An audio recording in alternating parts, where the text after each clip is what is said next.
Baik, Assalamualaikum warahmatullahi wabarakatuh. Perkenalkan nama saya Rifa Aditya Pamungkas dari kelas TI 24H dengan nomor induk mahasiswa 2024 0040 176. Jadi di video kali ini saya akan menjelaskan tentang penerapan AI dalam bidang kesehatan dan keamanan. Jadi kecerdasan buatan AI dalam penerapan bidang kesehatan dan keamanan. AI kini bukan sekedar teknologi masa depan, melainkan alat nyata yang membantu tenaga medis mengambil keputusan lebih cepat dan memperkuat sistem keamanan di berbagai lingkungan. Dari diagnosis hingga deteksi ancaman, AI menghadirkan efisiensi, ketepatan, dan respon yang cepat. Selanjutnya yaitu AI di bidang kesehatan, yaitu diagnosis lebih akurat dan lebih cepat. Jadi di bidang kesehatan, AI membantu membaca citra medis, mengenali pola penyakit, dan mendukung diagnosis sejak tahap awal. Teknologi ini mempercepat proses pemeriksaan, mengurangi risiko kesalahan manusia, dan memberi tenaga medis gambaran lebih tajam untuk menentukan langkah perawatan. Oh ya, jadi kalau untuk di dalam kedokteran, kayak semisal dokter ingin eh, sedang melakukan röntgen. Nah, nanti AI itu bisa membantu mencari sebuah mungkin entah benda ataupun sebuah tanda yang anomali supaya bisa di cross check lagi oleh seorang dokter lebih akurat.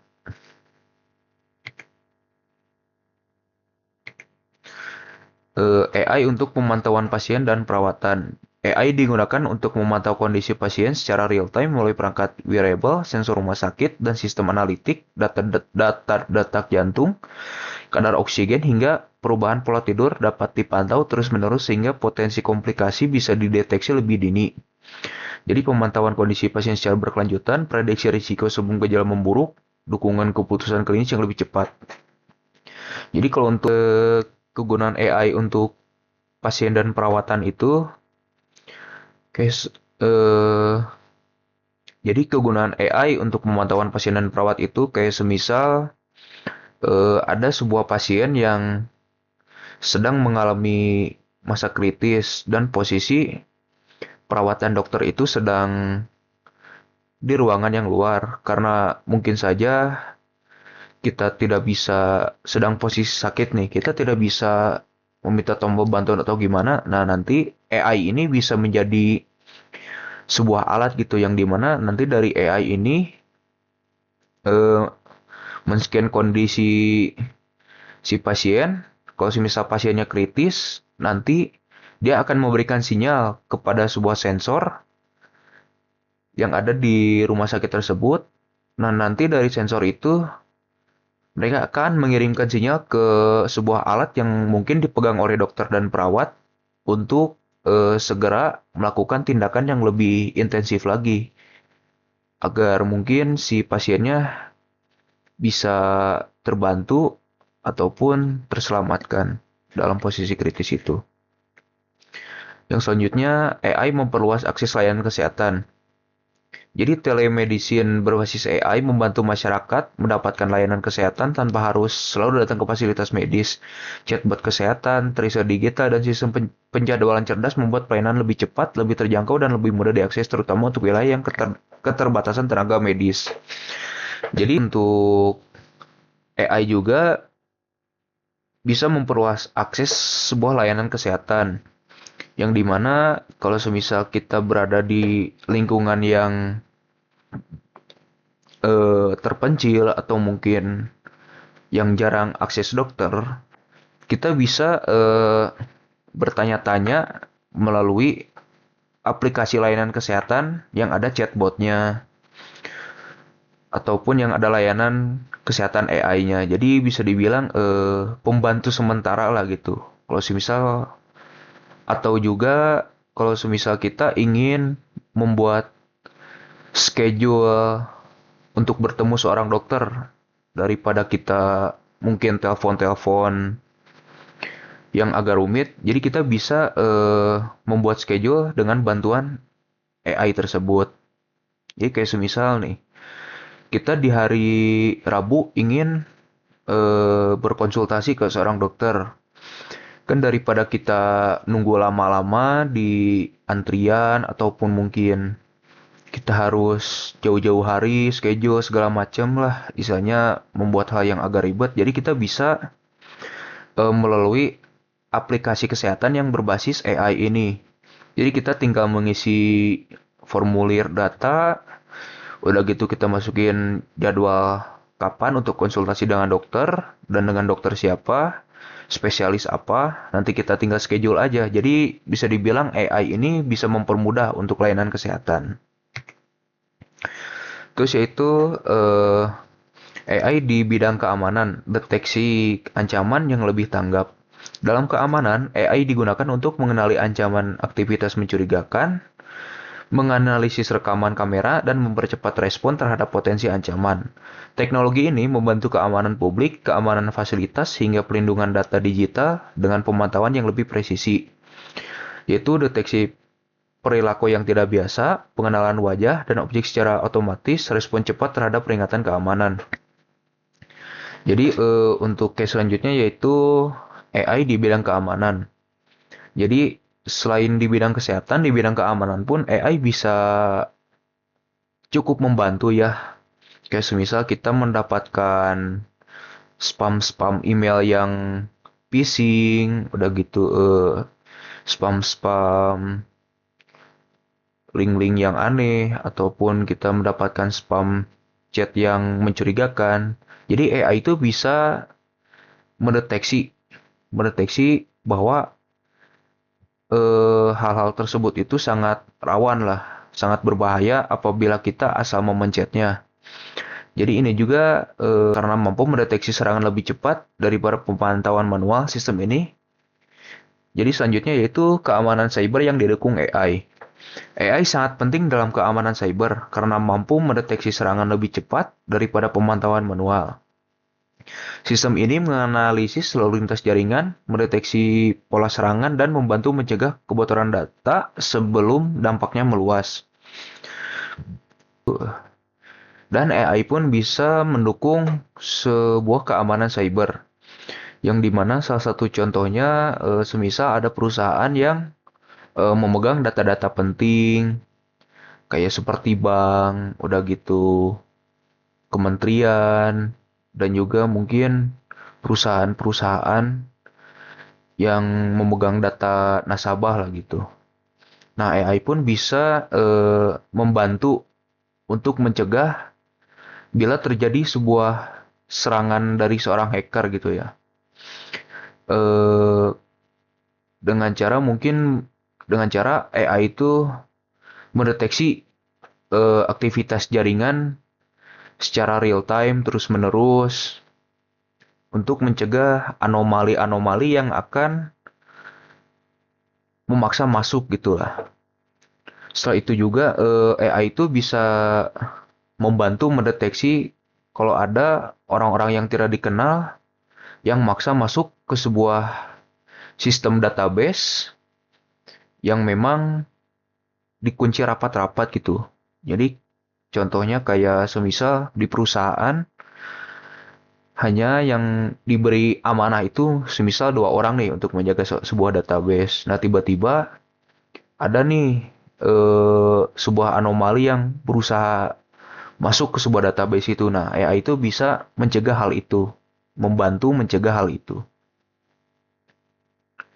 Dan juga AI itu bisa memberi peringatan kalau semisal tiba-tiba ada yang serangan tadi itu, serangan anomali itu, jadi dia bisa nge-aware orang-orang yang di bagian database tersebut untuk segera mengamankan lah data-data perusahaan agar tidak terhack. Manfaat utama AI di dua bidang ini, baik kesehatan maupun keamanan, AI membawa manfaat yang saling menguatkan, kerja lebih efisien, keputusan lebih cepat, dan layanan yang lebih responsif. Manusia tetap memegang peran utama, sementara AI memperkuat kemampuan mereka.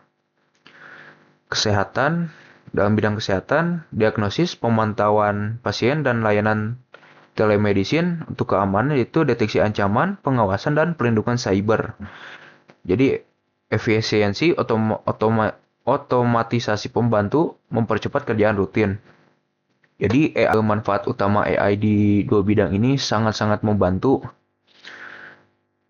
untuk membuat sebuah kerjaan lebih efisien, terus keputusan lebih tepat, layanan yang lebih responsif, dan juga untuk keamanan-keamanan yang mungkin bisa terjamin. Tapi tetap kita sebagai manusia memiliki peran yang lebih utama gitu dibanding seorang AI. Jadi AI itu hanya bertindak sebagai asisten saja dan tidak akan menggantikan peran kita sebagai manusia. Yang pertama yaitu selanjutnya tantangan penerapan AI. Yang pertama yaitu dari infrastruktur, koneksi internet, perangkat, dan sistem data yang belum merata di semua wilayah. Terus selanjutnya literasi, tenaga kerja, dan pengguna perlu memahami cara kerja AI agar pemanfaatannya tepat. Selanjutnya yaitu etika dan privasi. Data sensitif di kesehatan dan keamanan harus dijaga dengan regulasi yang kuat. Jadi, sebelum kita menerapkan AI sebagai tools ataupun pembantu, jadi kita pun memiliki beberapa tantangan gitulah dari infrastruktur. Dari mulai koneksi internet yang mungkin belum merata hingga daerah-daerah terpencil, perangkat-perangkatnya yang belum, mungkin beberapa perangkat yang belum bisa support lah untuk membuat tools-tools atau sensor-sensor pembantu itu. Dan untuk dari segi literasi, kita juga sebagai manusia ataupun tenaga kerja perlu memahami cara kerja sebuah AI itu agar pemanfaatannya lebih tepat, lebih bagus gitu. Jadi walaupun udah ada AI, kita pun harus ngerti gitu cara kerjanya bagaimana agar tidak salah kaprah lah dalam penggunaannya. Nah, etika dan privasi juga data-data sensitif dari sebuah perusahaan ataupun di lembaga kesehatan, kita juga tetap harus memiliki regulasi yang ketat. Karena ya mungkin bisa aja tools AI ini menjadi seorang kawan, bisa saja menjadi seorang lawan. Kan bisa dibilang AI itu diprogram oleh manusia dan bisa aja AI ini dimanipulasi ataupun disalahgunakan untuk mencuri sebuah data-data yang rahasia tersebut. Selanjutnya yaitu menuju masa depan yang lebih aman dan sehat. Jika diterapkan secara bijak, AI dapat menjadi fondasi penting untuk layanan kesehatan yang lebih cepat dan sistem keamanan yang lebih tangguh. Kolaborasi antara pemerintah, tenaga profesional, industri, dan akademisi akan menentukan seberapa besar manfaat AI dapat dirasakan oleh masyarakat. Jadi yang lebih sehat dan aman. Jadi AI jika depan yang lebih aman dan sehat, jika AI diterapkan secara bijak, bisa dapat membantu hidup kita lebih efisien dan lebih bagus lagi.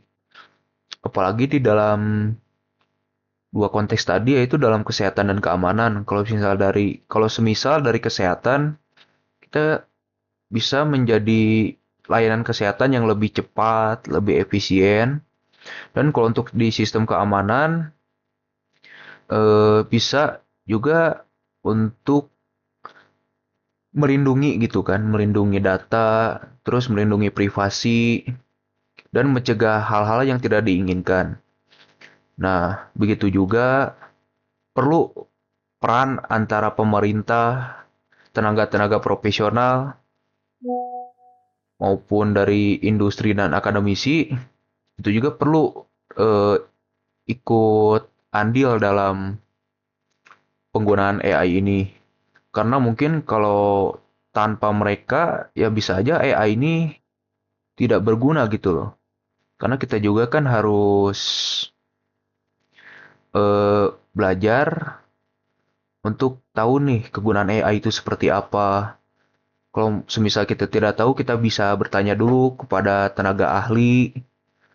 Bertanya-tanya nih, AI itu kegunaannya untuk apa sih?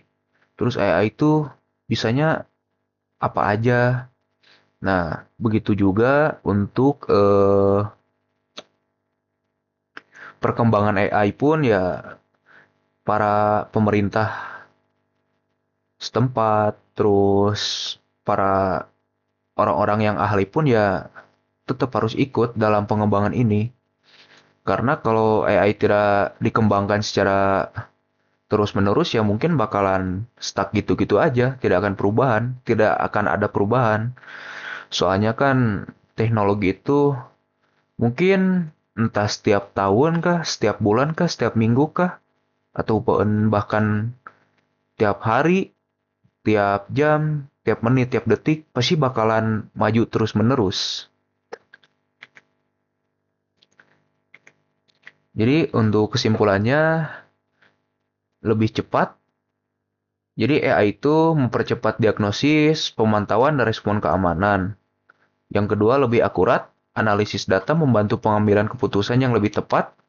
Dan yang terakhir yaitu lebih inklusif. Teknologi ini membuka akses layanan yang lebih luas bagi masyarakat.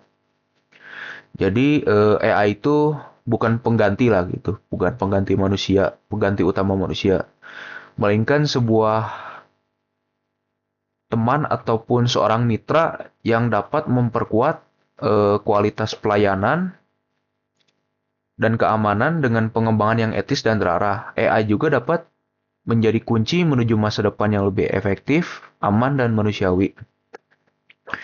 Mungkin itu saja yang dapat saya sampaikan. Mohon maaf bila ada kesalahan kata, kekurangan, ataupun yang tidak mengenakan. Dan juga maafkan jika penjelasan saya yang masih berbelit-belit karena masih dalam tahap pembelajaran. Semoga apa yang saya sampaikan bisa membantu ya. Dan cukup sekian dari saya. Wassalamualaikum warahmatullahi wabarakatuh.